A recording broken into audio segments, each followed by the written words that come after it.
नमस्कार,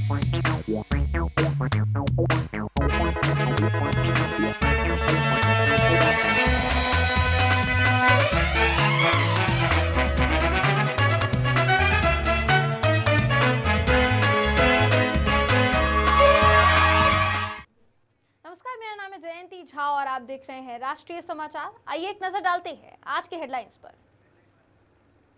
अफगानी मंत्री ने महिला पत्रकारों की एंट्री रोकी, प्रियंका का पीएम से सवाल, महिलाओं का अपमान कैसे होने दिया। बिहार विधानसभा चुनाव नहीं लड़ेंगे पवन सिंह, पत्नी ज्योति से विवाद के बीच भोजपुरी सिंगर का बड़ा ऐलान। रिलायंस पावर के सीएफओ गिरफ्तार, फंड ट्रांसफर में फर्जीवाड़े का आरोप। फिलीपींस में 12 घंटे में भूकंप के 75 झटके, सुबह 7.6, शाम को 6.9 तीव्रता से कांपी धरती, हुई 6 लोगों की मौत।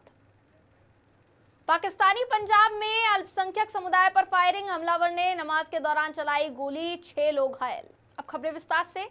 अफगानिस्तान के विदेश मंत्री आमिर खान मुत्तकी की प्रेस कॉन्फ्रेंस में महिला पत्रकारों की एंट्री पर रोक लगाने पर विवाद छिड़ा हुआ है।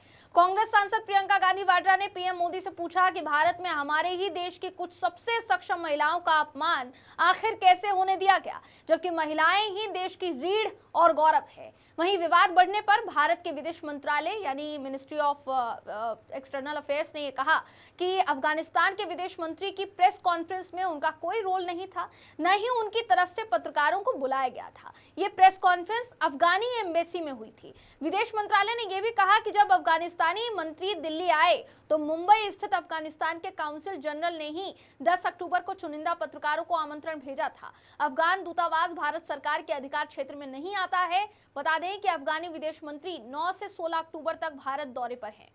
भोजपुरी के मशहूर गायक और सुपरस्टार कहे जाने वाले पवन सिंह ने आगामी बिहार विधानसभा चुनाव में हिस्सा न लेने का ऐलान कर दिया है। उन्होंने स्पष्ट तौर पर कहा है कि उनका चुनाव लड़ने का मकसद नहीं है और वो केवल पार्टी का सच्चा सिपाही बने रहना चाहते हैं। यह ऐलान उन्होंने सोशल मीडिया एक्स पर अपने पोस्ट के जरिए किया। पवन सिंह ने अपने पोस्ट में लिखा कि उन्होंने भारतीय जनता पार्टी में शामिल होने का मकसद चुनाव लड़ना नहीं था। ये भी उन्होंने कहा कि मैं पवन सिंह अपने भोजपुरिया समाज से बताना चाहता हूं कि मैं बिहार विधानसभा चुनाव लड़ने के लिए पार्टी ज्वाइन नहीं किया था और न ही मुझे विधानसभा चुनाव लड़ना है। इस पोस्ट से उनके चुनाव न लड़ने के कयासों पर विराम लग गया है। बीते दिनों पवन सिंह की बीजेपी के वरिष्ठ नेताओं के साथ कई मुलाकातों के बाद ऐसा माना जा रहा था कि वो चुनाव लड़ेंगे। ऐसी खबरें सामने आई थी कि वो इस बार चुनावी मैदान में उतर सकते हैं। हालांकि अब स्पष्ट हो गया है, साफ हो गया है कि उनका फोकस मुख्य रूप से भोजपुरी सिनेमा और संगीत पर रहेगा। इससे उनके प्रशंसकों के बीच राहत की भावना है, जबकि राजनीतिक विश्लेषक इसे बीजेपी के चुनावी रणनीति के नजरिए से भी देख रहे हैं। इधर पवन सिंह का निजी जीवन भी सुर्खियों में बना हुआ है। उनकी पत्नी ज्योति सिंह के साथ चल रहे विवाद ने मीडिया में लगातार जगह बनाई हुई है। ज्योति सिंह ने पवन सिंह पर कई गंभीर आरोप लगाए हैं जो कानूनी और सामाजिक रूप से चर्चा का विषय बने हुए हैं। इस मामले के चलते पवन सिंह की छवि और सार्वजनिक चर्चा दोनों पर असर पड़ा है। प्रवर्तन निदेशालय यानी ईडी ने रिलायंस पावर लिमिटेड के एग्जीक्यूटिव डायरेक्टर और chief financial officer Ashok Kumar Pal को गिरफ्तार कर लिया है। यह गिरफ्तारी 10 अक्टूबर को हुई। पाल पर अनिल अंबानी की रिलायंस ग्रुप से जुड़े 68.2 करोड़ के फर्जी बैंक गारंटी और इनवॉइसिंग का आरोप है। ईडी के मुताबिक पाल ने रिलायंस होम फाइनेंस और रिलायंस कमर्शियल फाइनेंस से 12,524 करोड़ के लोन बांटे, जो ज्यादातर अनिल अंबानी ग्रुप की कंपनियों को दिए गए। पाल पर फर्जी दस्तावेजों को मंजूरी देने और पैसे गलत तरीके से ट्रांसफर करने का भी आरोप है। अगस्त में ईडी ने अंबानी को इस जांच के सिलसिले में पूछताछ के लिए बुलाया था। ईडी की जांच के बाद अगस्त में मुंबई में 35 जगहों पर छापेमारी की गई, जिसमें 50 कंपनियां और करीब 25 लोग शामिल थे। फिलीपींस के दक्षिणी मिंडानाओ द्वीप के पास समुद्र में शुक्रवार सुबह 7.6 तीव्रता का भूकंप आया। इसके बाद से अब भूकंप के 75 झटके सामने आ चुके हैं, जिनमें शाम को 6.9 तीव्रता का भूकंप भी शामिल है।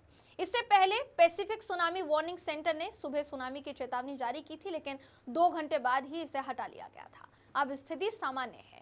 भूकंप की वजह से अब तक 6 लोगों की मौत हो चुकी है। इससे पहले 30 सितंबर को फिलीपींस के सेबू प्रांत में 6.9 तीव्रता का भूकंप आया था।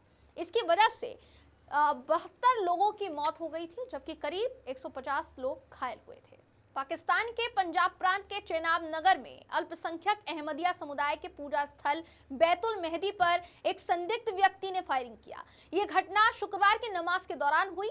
पुलिस ने पुष्टि की है कि इस हमले में अहमदिया समुदाय के 6 लोग का जो वीडियो है वो वायरल हो रहा है, वो घायल हुए हैं। इसका वीडियो फुटेज सोशल मीडिया पर वायरल होने के बाद हड़कंप मच गया, जिसमें दिख रहा है कि हमलावर पिस्तौल लेकर मस्जिद के गेट की ओर बढ़ता है और वहां खड़े लोगों पर कई राउंड फायरिंग करता है। इससे मस्जिद में मौजूद लोग डर के मारे इधर उधर भागने लगे। कुछ ही देर बाद एक गार्ड जवाबी कार्यवाही करता है, जो कि वीडियो क्लिप में भी दिखाई नहीं दे रहा है, लेकिन हमलावर जो है वो गोली चलाता हुआ दिखाई देता है। हमलावर अपनी बंदूकें गिरा देता है, उन्हें उठाने की कोशिश करता है, लेकिन नाकाम होकर जमीन पर गिर जाता है। पुलिस ने इलाके को घेर लिया है और जांच शुरू कर दी है। अभी ये पता नहीं चल पाया है कि हमलावर का किसी चरमपंथी संगठन से कोई संबंध था या नहीं।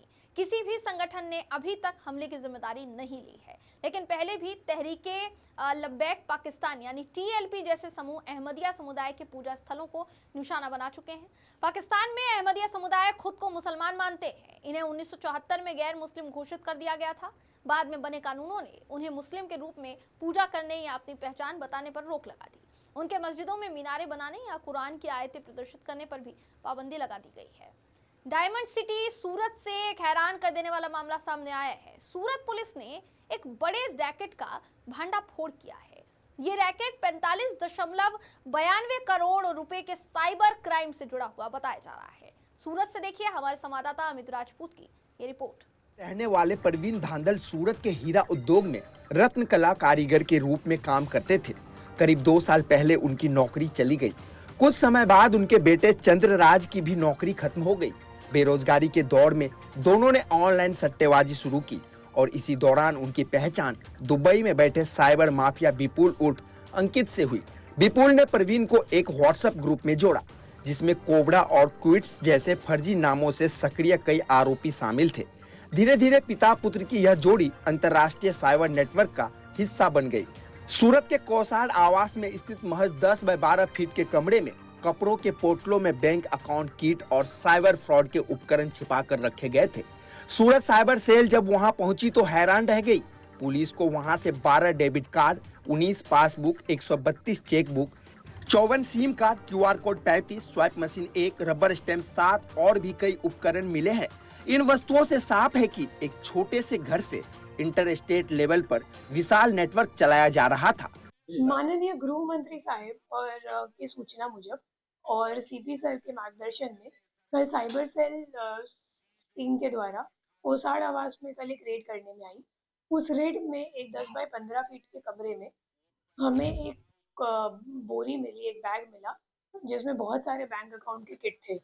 तो हमने वहां पर पंचनामा करके एक गुना रजिस्टर किया और तपास में अभी तक ये सामने आया है कि टोटल 150 जितने bank account, current bank account के किट उस बैग में थे और वो सभी अकाउंट्स के सामने NCCRP पोर्टल पर 432 कंप्लेंट, साइबर कंप्लेंट्स दाखिल हो चुकी है और वो पूरे देश के अलग अलग राज्यों में दाखिल हुई है। और टोटल जो फ्रॉड अमाउंट उस कंप्लेंट्स में है वो है 45 करोड़ 92 लाख, लगभग 46 करोड़ रुपए। और जो आरोपी है उसका नाम है प्रवीण धांधल। वो मूल बोटाड का रहने वाला है और वो पिछले 1.5 साल से इस काम में जुड़ा हुआ है। उसके पहले वो डायमंड इंडस्ट्री में काम करता था, फिर उसकी जॉब छूट गई थी तो उसने टेलीग्राम पे सट्टे वट्टे का सर्च करना शुरू किया। तो इस दौरान उसकी कांटेक्ट टेलीग्राम पे एक विपुल नाम के आदमी से हुई, जिसका नाम विपुल की अंकित है और वो महाराष्ट्र का रहने वाला है और फिलहाल दुबई में रहता है। और उसने प्रवीण धांधल को ये बोला कि क्या तुम मेरे लिए ये काम करोगे, तो प्रवीण धांधल ने हाँ बोला और पिछले 1.5 साल से वो ये काम कर रहा है। हर एक करंट अकाउंट के ऊपर प्रवीण धांधल को 1,75,000 रुपए मिलते थे और अभी तक 150 से ऊपर करंट अकाउंट उसने खोल के दे दिया है। बिहार विधानसभा चुनाव को लेकर जारी सियासी सरगर्मी के बीच एनडीए के बड़े घटक दल बीजेपी को बड़ा झटका लगा है। बीजेपी विधायक मिश्री लाल यादव ने पार्टी से इस्तीफा दे दिया है। इसके अलावा और भी कई खबरें सामने आ रही है इस्तीफे को लेकर, जिसमें यह बताया जा रहा है कि मिश्री लाल यादव ने तो पार्टी से इस्तीफा दिया ही, बीजेपी में भी सियासी हड़कंप जो है वो मचा हुआ है सीटों को लेकर। सिर्फ और सिर्फ बीजेपी में ही ये इस्तीफा नहीं हो रहा है, बल्कि जेडीयू में भी इस्तीफों की झड़ी लगी हुई है।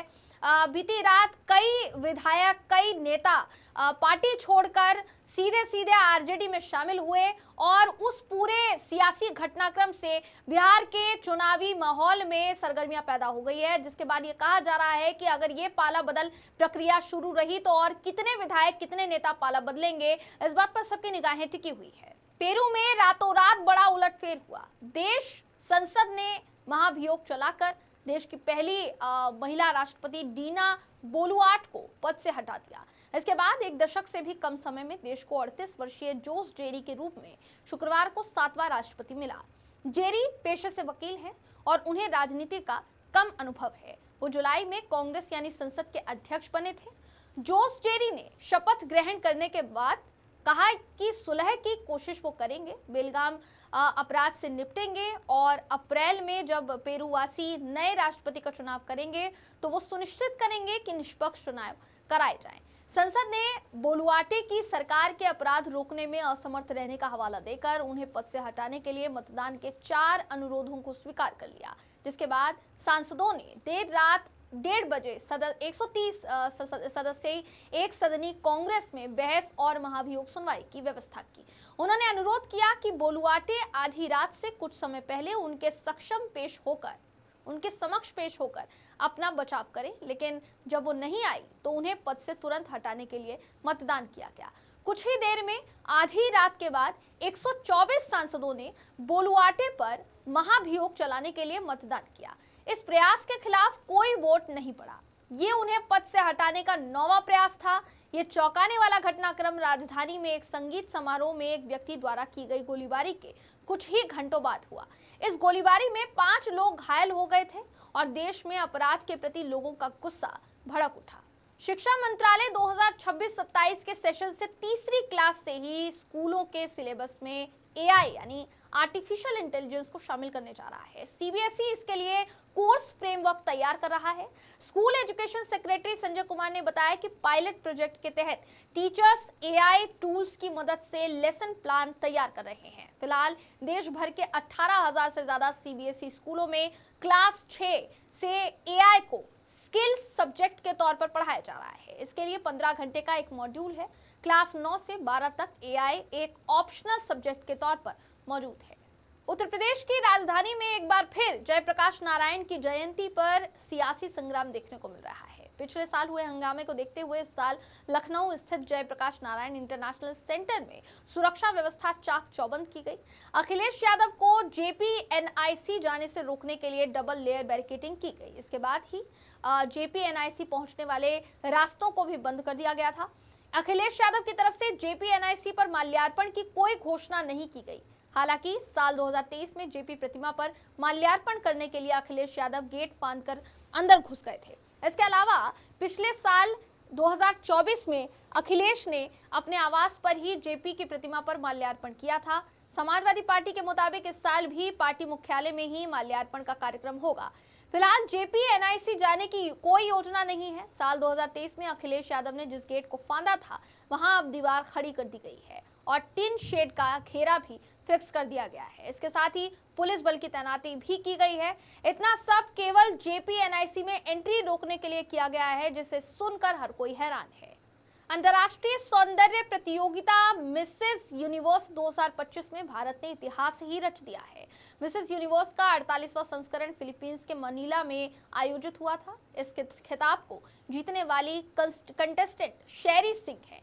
ये भारत के लिए गर्व का पल है। क्राउन पहनते हुए शेरी का वीडियो वायरल हो रहा है, जिसमें उन्हें नम आंखों के साथ क्राउन को पहनते हुए देखा जा सकता है। इस प्रतियोगिता में 120 सुंदरियों ने हिस्सा लिया और सभी को पछाड़ शेरी ने इतिहास ही रच दिया। मिसेस यूनिवर्स 2025 के रनर अप की बात की जाए तो जहां इसकी विनर शेरी सिंह रही, वहीं first runner up Saint Petersburg, second runner up Philippines, तीसरे रनर अप एशिया और चौथे स्थान पर रूस ने जगह बनाई है। प्रधानमंत्री नरेंद्र मोदी ने दोपहर दिल्ली के भारतीय कृषि अनुसंधान संस्थान में कृषि क्षेत्र के लिए 2 बड़ी योजनाएं शुरू कर दी हैं। पीएम 11,440 करोड़ की दाल उत्पादन मिशन योजना और 24,000 करोड़ की पीएम धन धान्य कृषि योजना का उद्घाटन कर रहे हैं। उन्होंने कहा है कि कृषि और खेती हमेशा हमारे विकास यात्रा का महत्वपूर्ण हिस्सा रही है। समय के साथ ये जरूरी है कि कृषि को सरकार का समर्थन मिलता रहे। दुर्भाग्य से पिछली सरकारों ने कृषि को छोड़ दिया था।